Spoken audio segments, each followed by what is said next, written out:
Hello, everybody. Thank you for tuning into the stream today. Hope you're having a good day so far, and welcome to today's speaker series. Before we get started, could we quickly use this QR code and sign up for our attendance sheet? I will also post in the comments section for your convenience. Glad you like the music.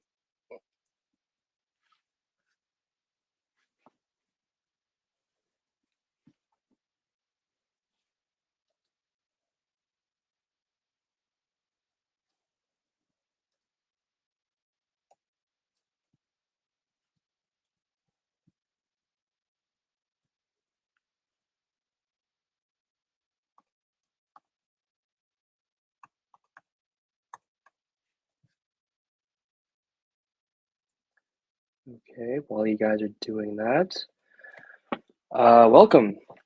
My name is Kimmy. I am the VP of Operations at the Information Security Club. And today we have a special guest, Joel Reardon. He is doing a presentation on root certificate authority and its potential vulnerabilities. And please feel free to ask questions in the chat whenever you'd like. And we also have a Q&A session at the end, so stay tuned for that. Please welcome Dr. Joel Reardon. Hello, thank you very much. So if you attended my talk last year at Halloween, this is effectively part 2 of that talk. And in fact, I revealed much of the information in this talk basically 11 days after that talk in Halloween, but I was not able to share any of the stuff at the time because it was not yet public. So to begin with, the first act is the public key infrastructure for the web. So we fundamentally have this problem of Alice and Bob wanting to talk to each other. However, Eve exists and thwarts their plans by doing nasty things like eavesdropping on them. And we've solved this problem. So we have encryption, and Alice and Bob both have the same key K, and they are able to build a secure channel and communicate securely. And Eve, can't do anything about that. But this has the problem of how these keys come to be known by Alice and Bob in the first place, right? If Alice is you on a web browser and Bob is a website, obviously you're not going to have been given a secret key from that website through some, side channel by meeting them in person or something like that. So you have this key distribution problem. And so we've solved this. Alice sends a key negotiation parameter. This is Diffie-Hellman. If you don't know it, we don't need to worry about the mathematics here, but the principle is that Alice sends G to the X, Bob sends G to the Y, and Eve can observe both these values, but is not able to compute G to the XY, while both Alice and Bob can by taking their secret, X and Y, and raising what they get from their peer by that value to negotiate the key. So the assumption here is that Eve, given the G to the X, G to the Y, cannot figure out K, and so we've solved this problem.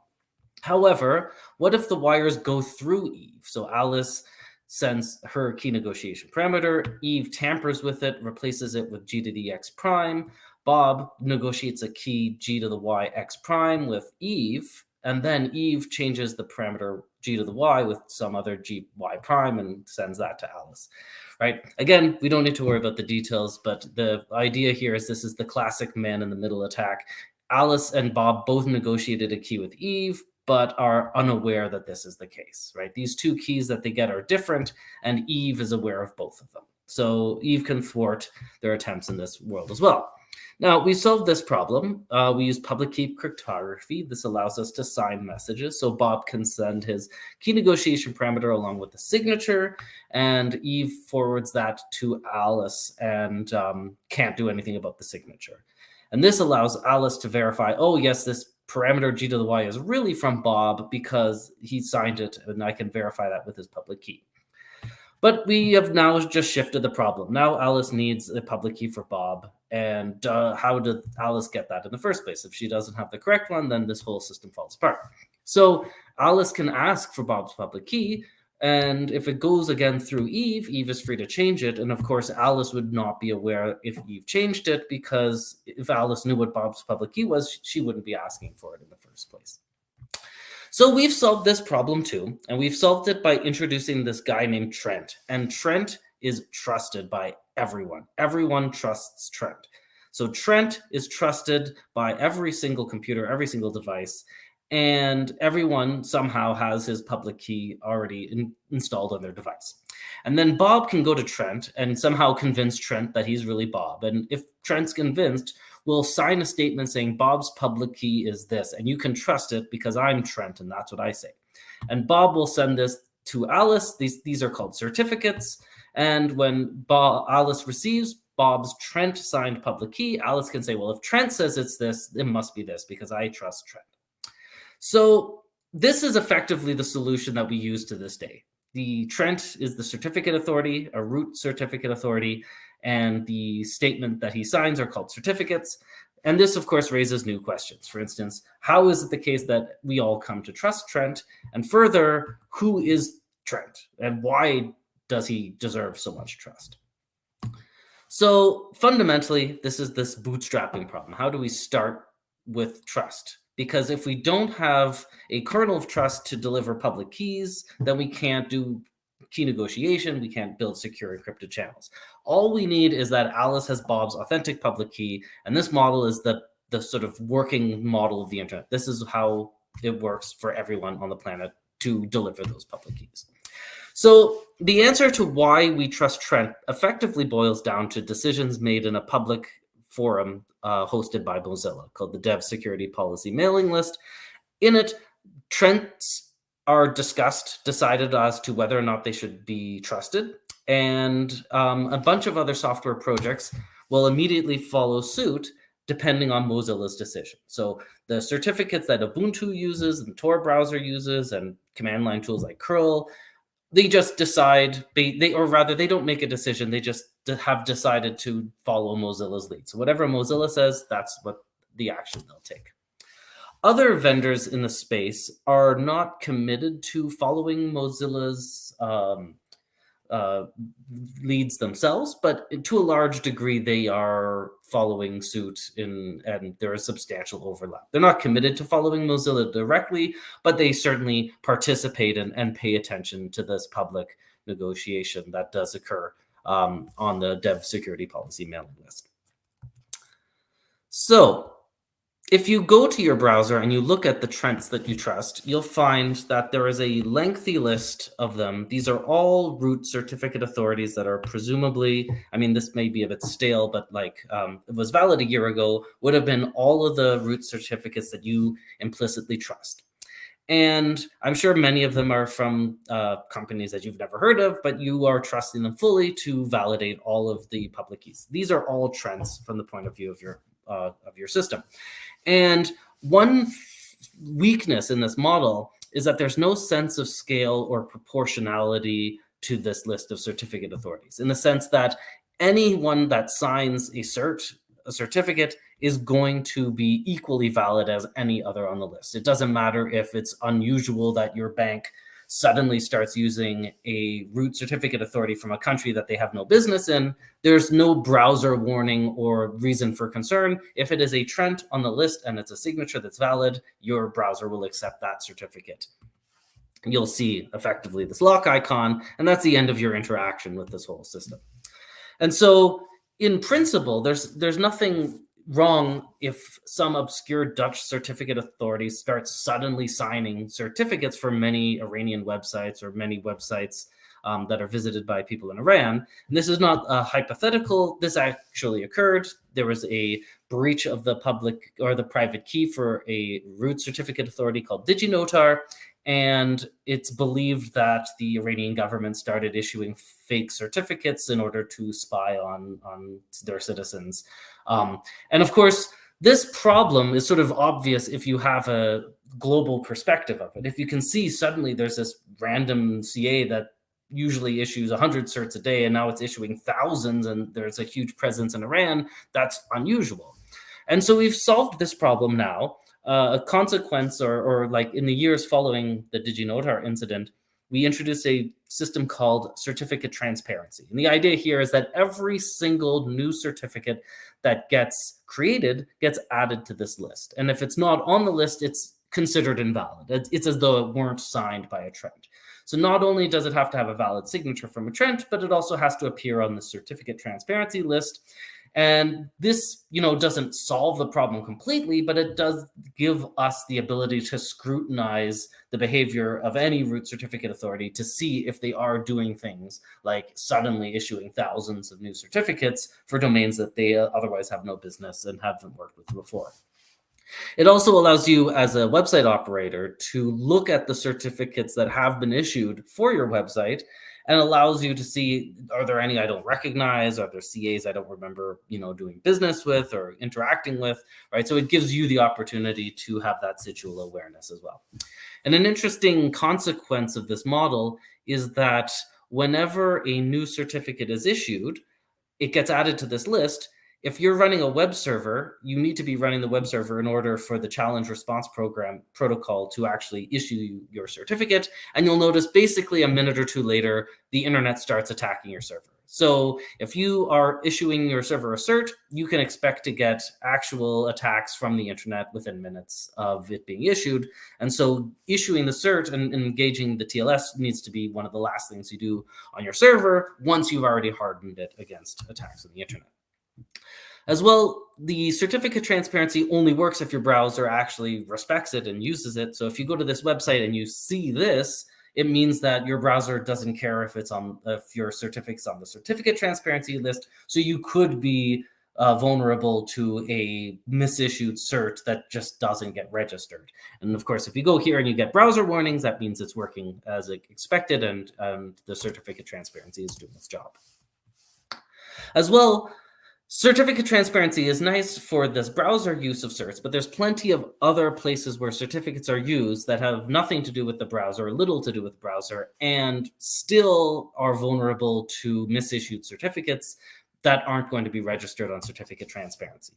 So we use certificates as well for doing code signing. So we know that some update or piece of software actually comes from the company we expect it to come from before we install it onto our system. We use certificates for document signing. We use it for email signing. We use tools like S-Tunnel, which basically take any old networking program and upgrade it to use TLS, so transport layer security, and this can be configured to use certificate infrastructure as well. If you've ever used Python and any of the Python programs have done web traffic requests as part of their operation, you probably have a list of certificates provided by Certify, which just indicates that when you have programs, these programs may very well do web requests that aren't browser-based requests. The same is true for app development. OK HTTP is a major network traffic, web traffic engine that is used inside the mobile space. And it can be used for implementing things like APIs and RPCs. And these are done using HTTP, but it's not really web browsing. And we'll use certificates in order to secure the validity of those communications. As well, if you've ever typed git clone and then in some link, that HTTPS, you're relying on the certificate infrastructure to validate that connection. You might git clone something and the next steps you might take are to make it and possibly run sudo make install. So you're running sudo commands on your system based on the TLS connection you had to github.com and the validity of that. So all of this is to say that certificate authorities have highly, highly, highly trusted roles. These are Trents. These Trents are very elevated in their power in the internet ecosystem, and it's imperative that indeed that they are all there for excellent reasons. All right. I'll take a look at the questions whenever I come to the end of the section or the act. So are the certificate certifiers actually known as Trents? So Trent is the language in terms of Alice and Bob. Eve, Trent is for trusted. So in a sort of academic or protocol analysis standpoint, they would be Trents. I don't know if they're if you would formally call them or normally call them Trents outside of that model of Alice, Eve, Bob communicating. All right, Act 1, the Colab malware. So this is the short version of my talk from last year, so very short, just to set the stage. Effectively, I discovered some spyware malware that was in some apps, some of which had tens of millions of installs. And I've since seen it actually get labeled as malware. So I was testing the JP Morgan Chase app, and it was complaining I had malware on my device, and it was one of my other apps that actually I was testing because of this malware that I was trying to understand better. And it came to my attention because there is this app called Wi-Fi Mouse HD Free. It didn't request access to location, but yet it was able to send location information from my device. In particular, it was sending the MAC address of my router, which on Android, you need to have access to a location permission in order to access. And I looked into how, because this was an intriguing behavior to me.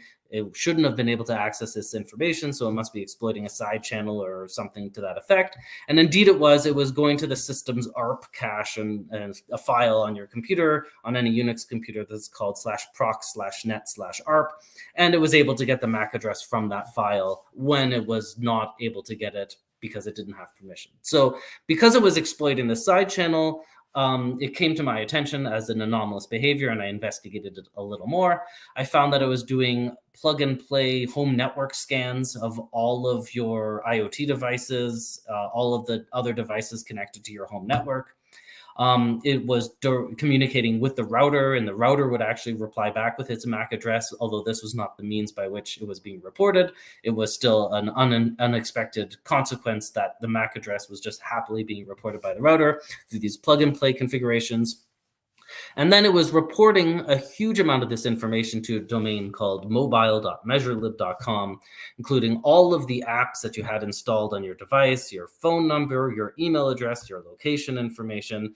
It was sending other device identifiers. It was even sending the contents of your clipboard. You see at the bottom, CB, this is an array of objects, and this is base64 encoded. We can decode it to whatever text was in the clipboard.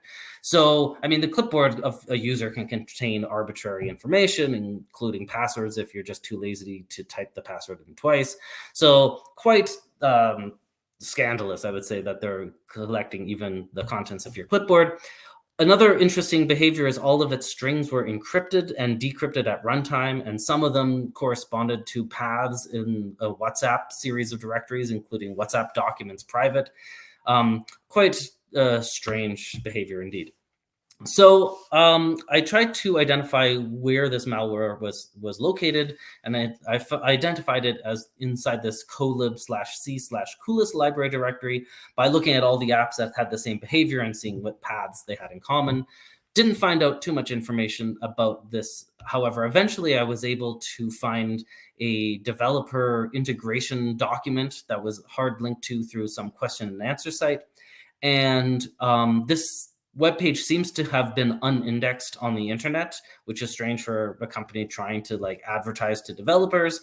But effectively, this company is called Measurement Systems, the Internet Measurement Authority, a Panamanian-based company that was offering to pay developers more for including them in your app than anyone else. So you get more money as an app maker.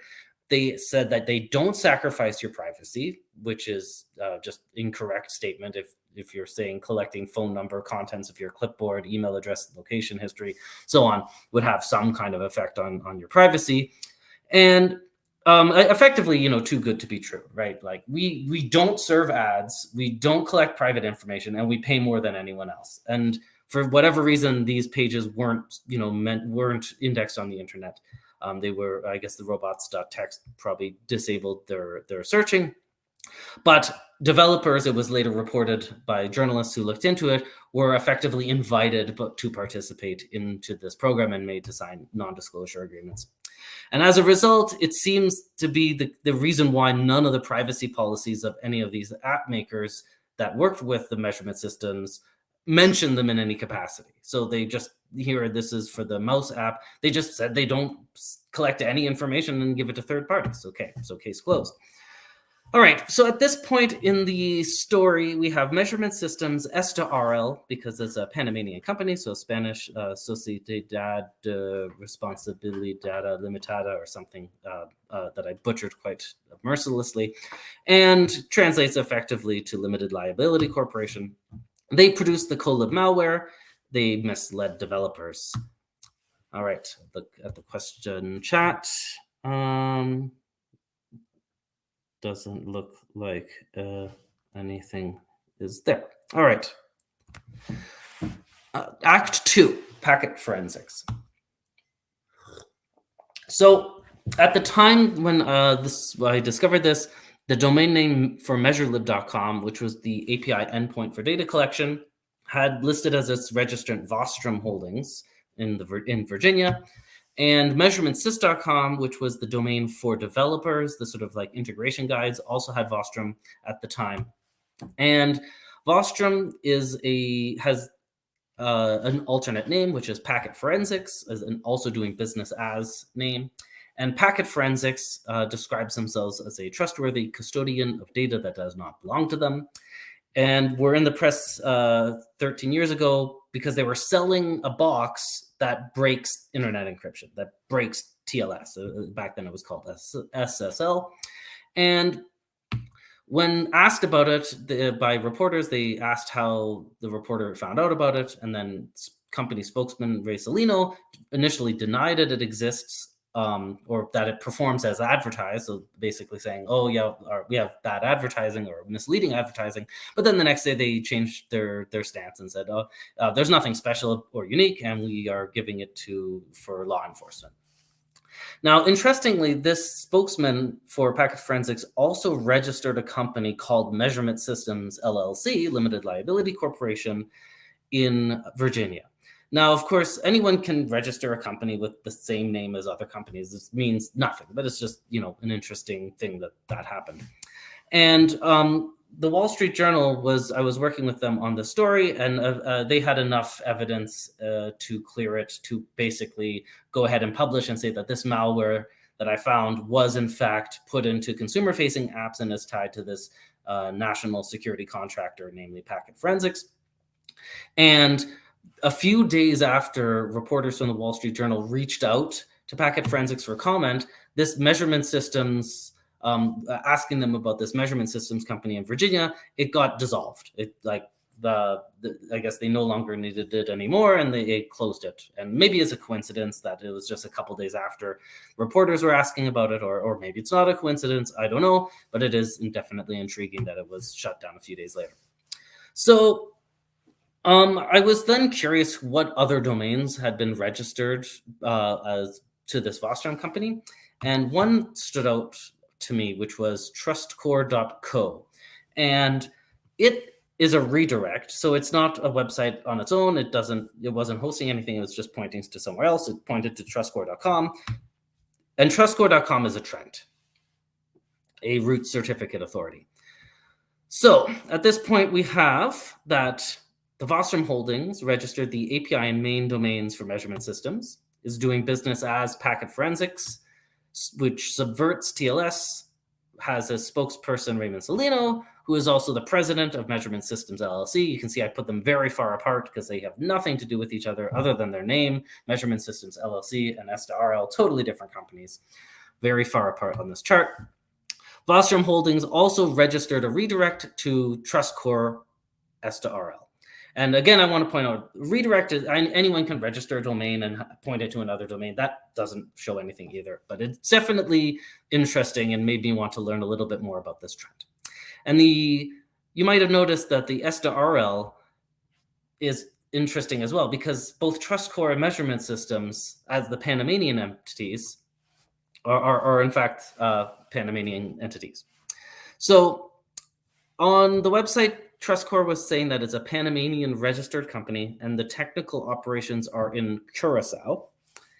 And for TrustCore Systems, they had as their among their officers, you can see at the bottom, two socios, Chivalric Holding Company LLC and Frigate Bay Holding LLC. And I didn't know what socio is, so I translated. I got partner. So I would then find out later, though, from TrustCore that partner is legally inaccurate. However, they didn't really clarify how I should call them instead, so I'll just call them socios. So Measurement Systems has the same two socios, so that's interesting as well. And then the next hypothesis is, well, maybe they're just like they have their socios for thousands of companies. It doesn't mean anything, but it doesn't seem to be the case. So there was just 3 that were listed.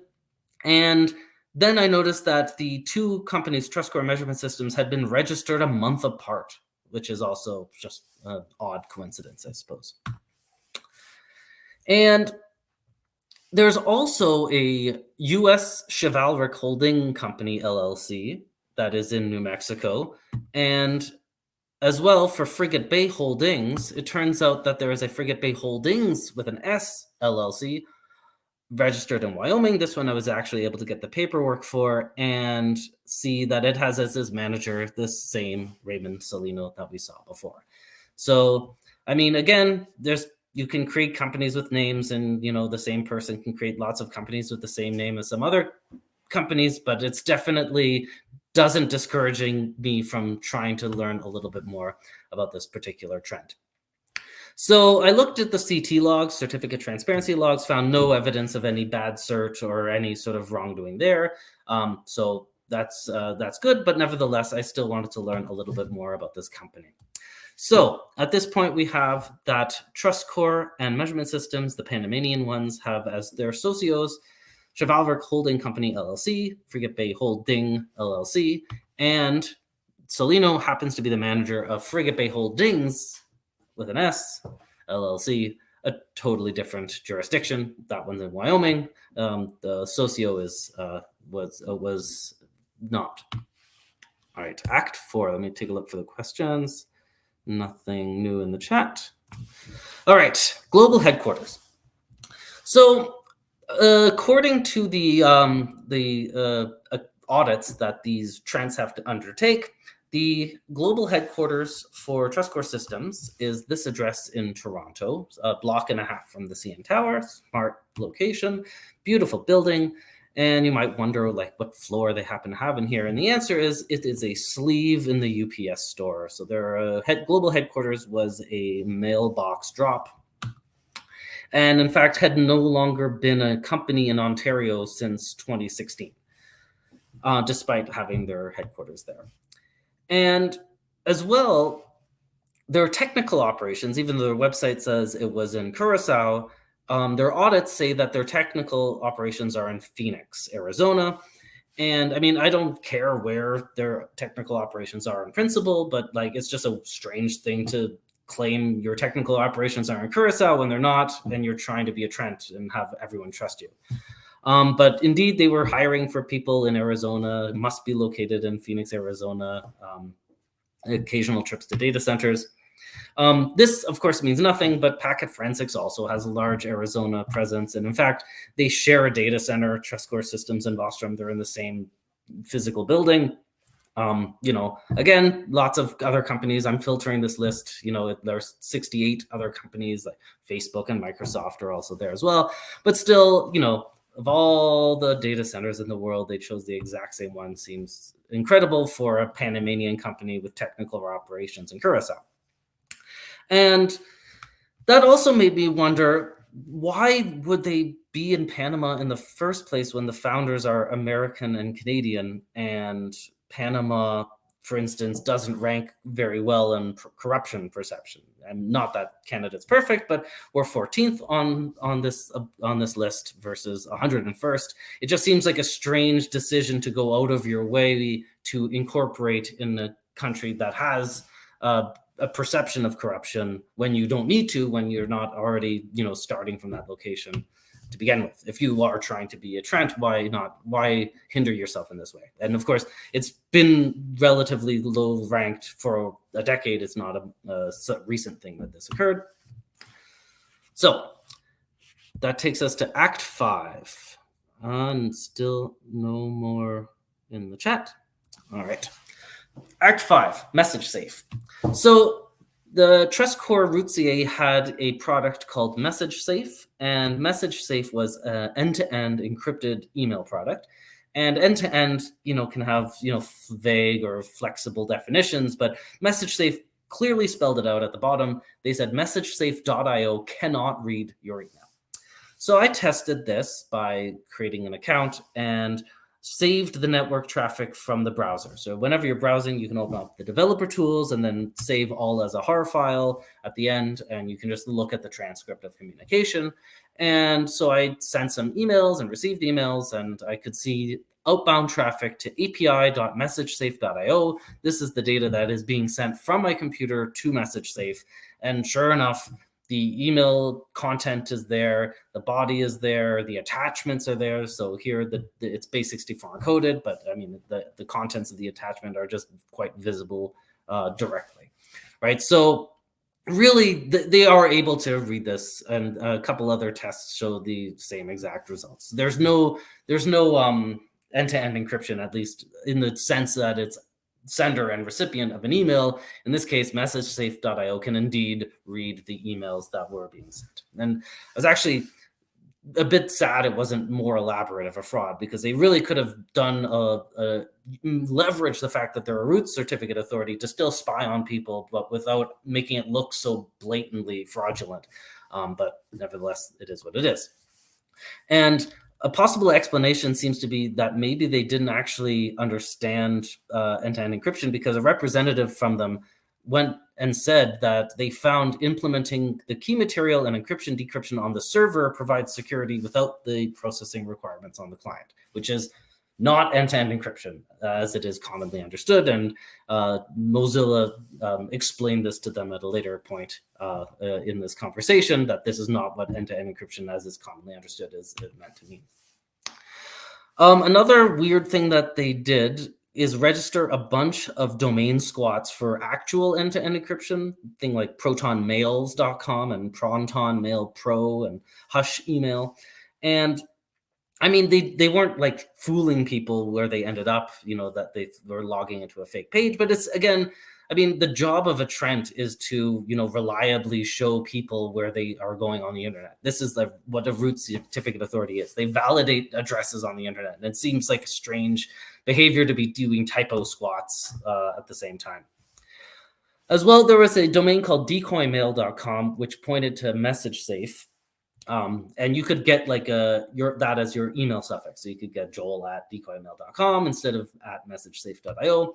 And decoymail.com was pointing in 2015 to an IP held by TrustCore, and in 2014 to one held by Vostrom. Now, of course, it could just be that Vostrom had this domain registered, and then they got rid of it. They said, we don't need this. It goes back to the open market and anyone can have it. And then, 6 months later, TrustCore said, that's a great domain. We're going to take it. I mean, that's technically possible. Decoy Mail Inc. is actually a company as well, also in Arizona, has as its agent not Celino, but a different fellow, Rodney Jaffa. And Jaffa is a statutory agent of packet forensics as well. So not just the domain, but a company behind the domain. And in fact, decoymail.net had been registered, according to historical records, in 2017 to Rodney Jaffa, and then later on in time had moved over to point to MessageSafe.io, where it's used now. But in 2016, and 2015 even, it was actually pointing to TrustCore while still having as its registered this agent for packet forensics.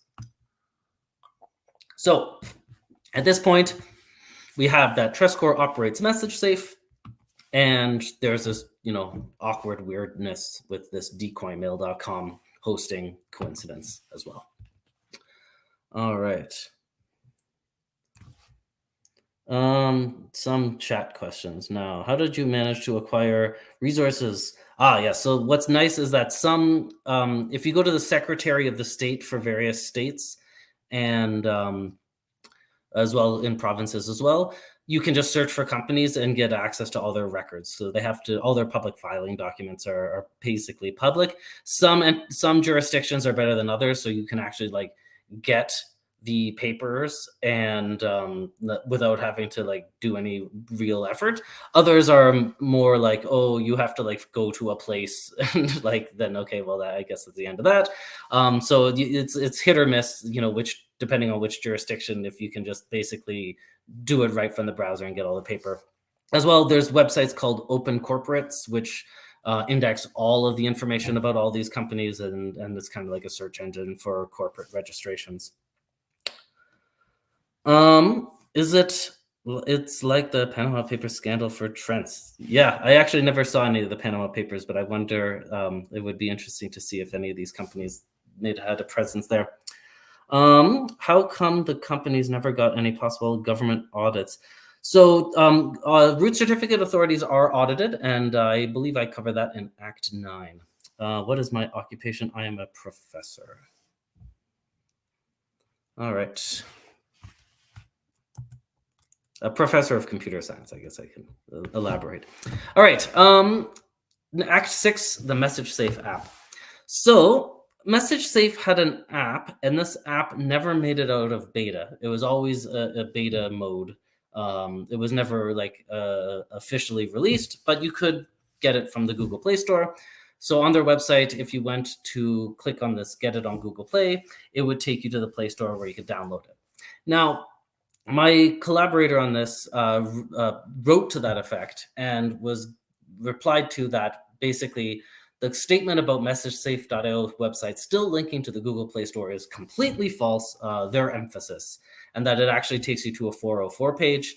Now, that's true. So it was true that if you clicked it, it takes you to the 404 page, but it's also true that a week earlier, it did point to the Google Play Store. So it's kind of a bit disingenuous to say that it's completely false to claim that it points to the Google Play Store when you just changed where it pointed to, and now it no longer points to the Google Play Store, but you did it in the last week.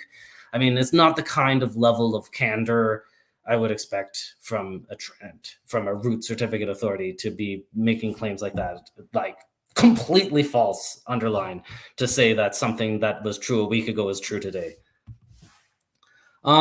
And the other thing that's interesting about the MessageSafe app is that if you remember when I was saying that this JP Morgan Chase app was complaining about malware on my phone, it was complaining about the MessageSafe app. So it discovered the Colab malware in the MessageSafe app.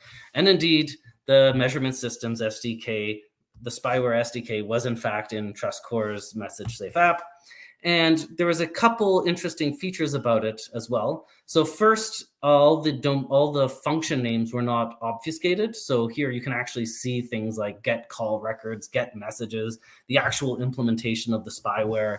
Whereas in the wild, they had all been like A, B, C, D function names that aren't revealing their actual purpose.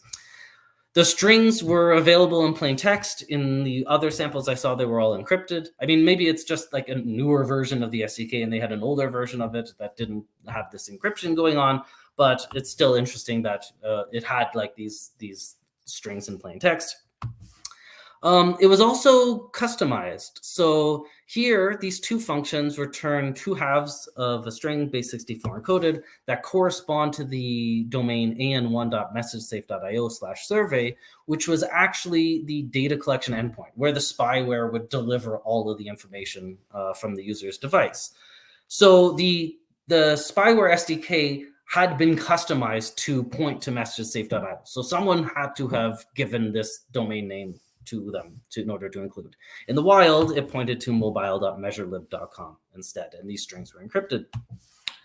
It also had a certificate. So these two halves of string base64 encoded, but together form a certificate for an1.messagesafe.io. Again, this is inside the spyware SDK. So it had been customized in these two manners to integrate with MessageSafe in some way.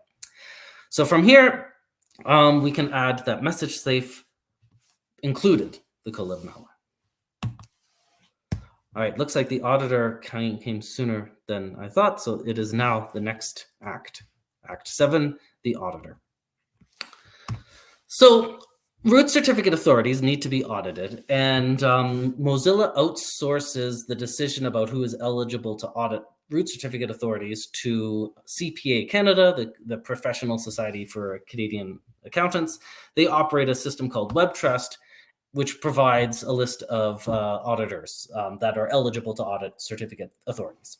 And so you may not know many root CAs or many auditors, but to the extent that you know some auditors and some root certificate authorities, you might have some overlap. So BDO audits Sectigo, and DigiCert and Ernst & Young audits Google, and Shellman audits the Internet Security Research Group, which is Let's Encrypt, and BDO audits Amazon, it audits Microsoft, and Deloitte audits Entrust.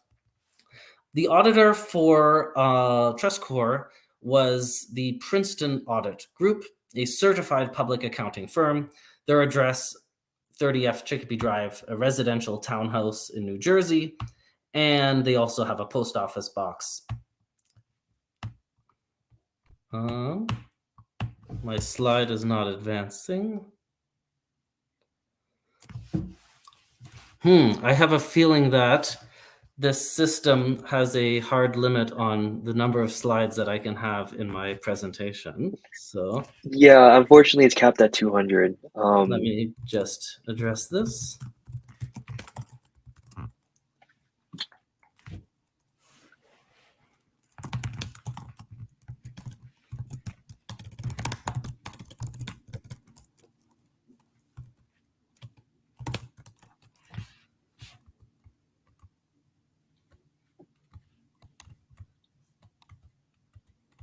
Okay, I'll just share my screen.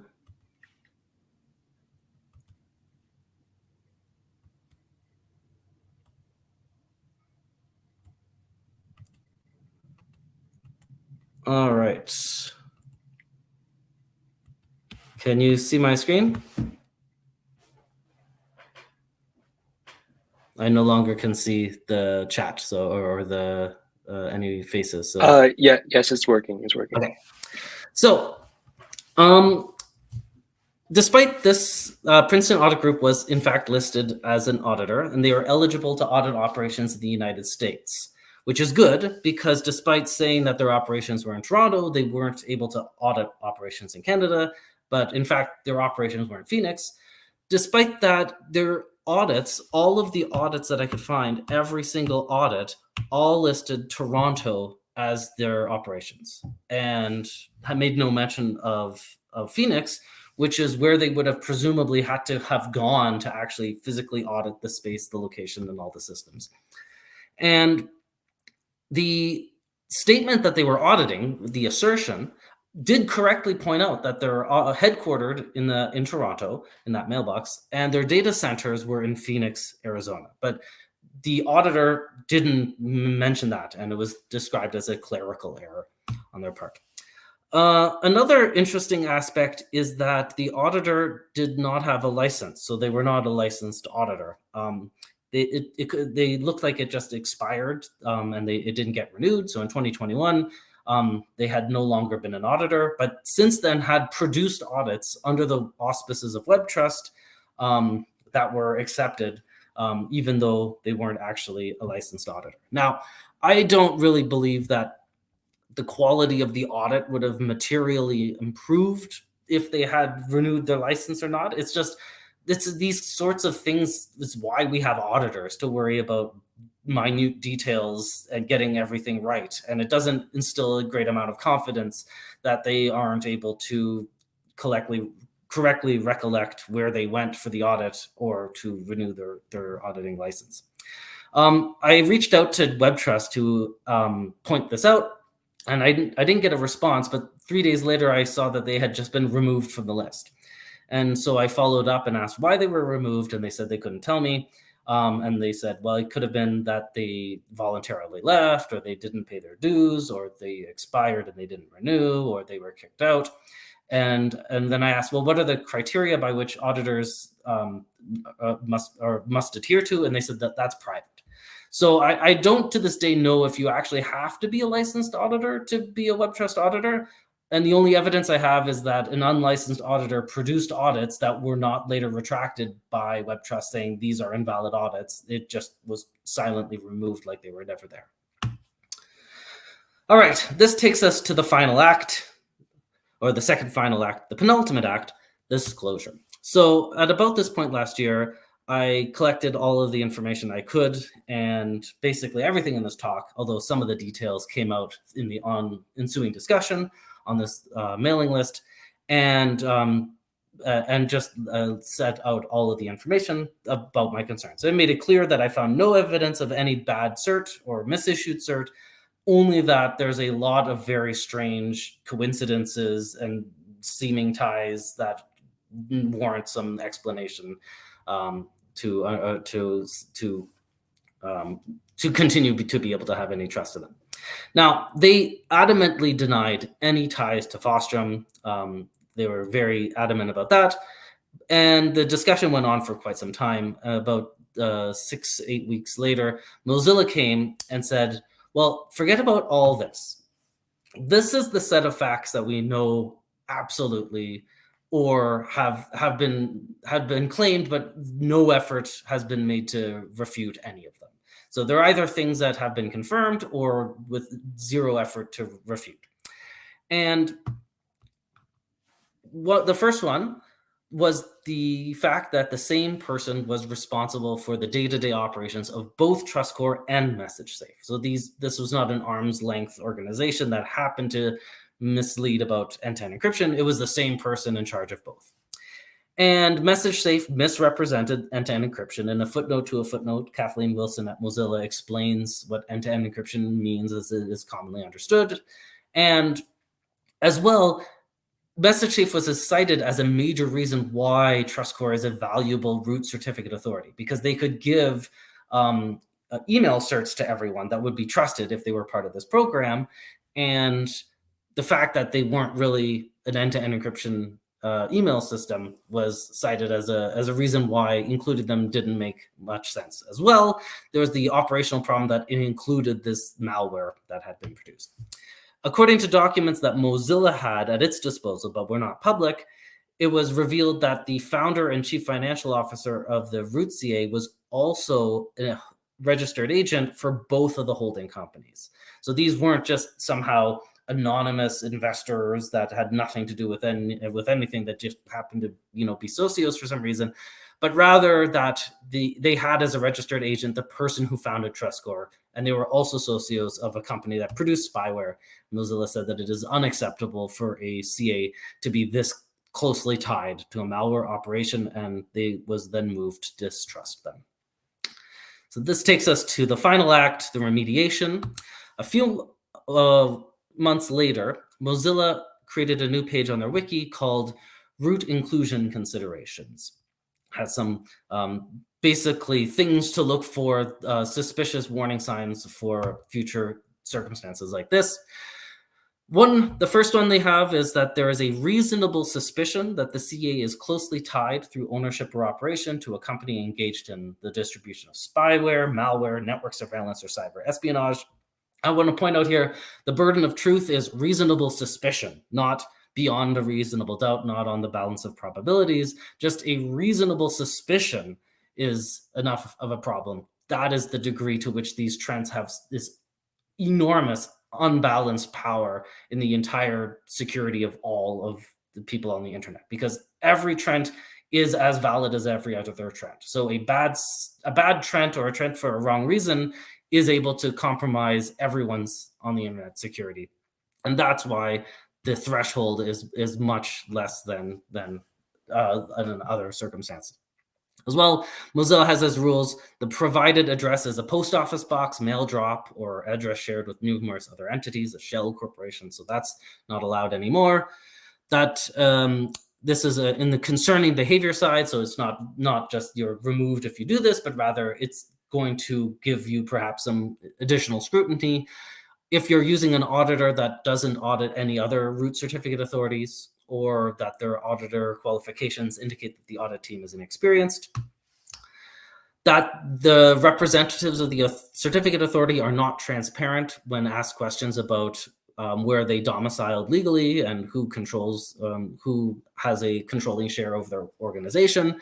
And if you read the dev security policy, and I don't recommend that you do because it's painful, but if you do, you'll find that you don't really, despite a large number of words, come away with an understanding of who actually controls and how their corporate structure worked. They added that if you have a business nexus in a country that has low internet freedom scores or low corruption perception scores, then you have an additional burden of implementing anti-corruption mechanisms in order to compensate for that fact. That the CA is owned or funded by an individual or government organization that also funds vendors that are doing network surveillance or cyber espionage.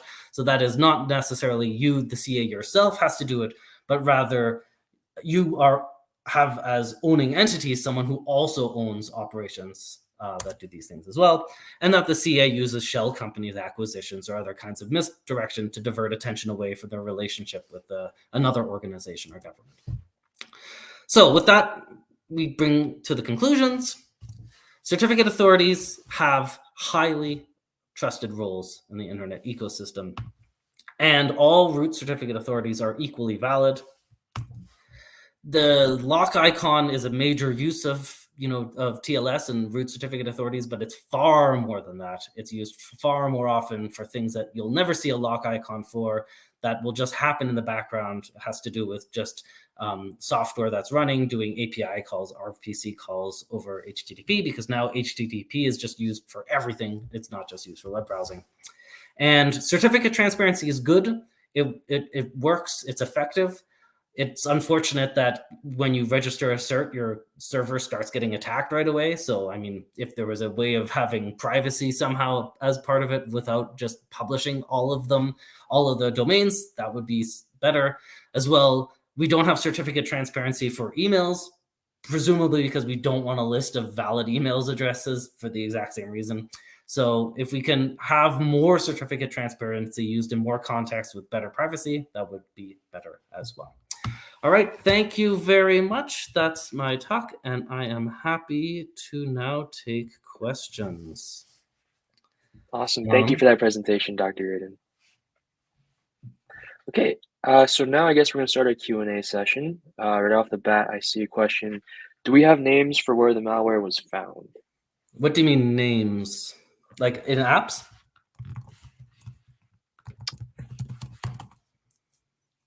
So I'd assume so. So I can put it into the chat. Join the chat. Oh, I need to connect my YouTube account. That's not going to happen because I don't have one. It says yes. Let's talk what's terminology for the malware. So I'll just do share screen again. So I wrote up on the App Census blog the curious case of Colas Calib, and in it I have the list of apps that I found it in. So here's the apps that I found it in. I asked Google to send me all of them, but they wouldn't. So it was just a matter of these are the ones that I happened to test that had it in it. I'm sure there was more. And then you can see there's a few like the Almoazin Lite and Speed Camera and Wi-Fi Mouse had 10 million plus installs. Blog.appcensus.io is the link for that.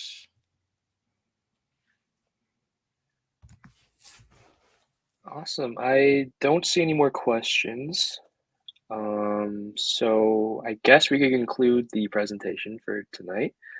I want to thank you again, Dr. Reardon, for an amazing presentation. Oh, sorry. Just got one other question here. How do I go about deciding which apps to download and test? So basically, I do a search for using a dictionary of words for apps, and then I randomly shuffle that list and test them. That's like and then I just have that running all the time. So I've tested, I don't know, hundreds of thousands, maybe even millions by now, just automatically on like a little farm of phones that are just downloading apps, running them, and then processing all of the network traffic and searching for interesting behaviors. And that's how I found this one that was clearly violating the permission model because it was sending information it shouldn't have been able to access. And had it not done that, I probably wouldn't have even recognized it as anything to look into. It would just be another app on the list that happens to send location. But yeah, nothing, no particular rhyme or reason to test apps, just search randomly.